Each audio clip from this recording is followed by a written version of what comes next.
Gfresh. Haru. Wai da gaske Gfresh ka saki sai da Sadiya Haruna?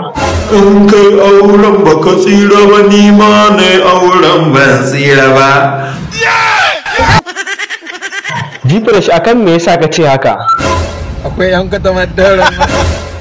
Gfresh ba zagi ya kamata ka yi ba, kamata ya ka fayyace wa mutane komai akan mutuwar aurenka da Sadiya Haruna.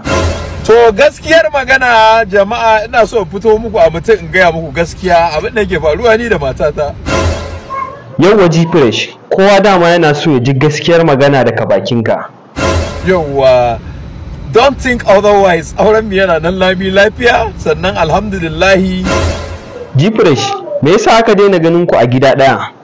Abin da yasa ba ku ganin mu a wancan gidan, dalili ne ya saka saboda rashin network. To mutane da yawa sun ce sun daina ganin ku tare, me yasa? In fact, ɗazuma muna tare. To Gfresh, me yasa ka daina posting ɗinta a shafinka, ita ma ta daina posting ɗinka a shafinta? To da kuka ta daina wani posting ko ni ma na ɗan rage posting ɗinta, ni ne na hana.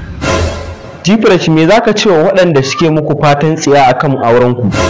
Ku je ku ci dafa duka ba daddawa ba nama mai waru, ba kifi, ɗan uwanku mai waru. Gfresh, ina so ka ƙara faɗa wa mutane cewa aurenku yana nan daram dam. Auren Sadiya Haruna da Kano State Material yana nan zaman shi lafiya lau.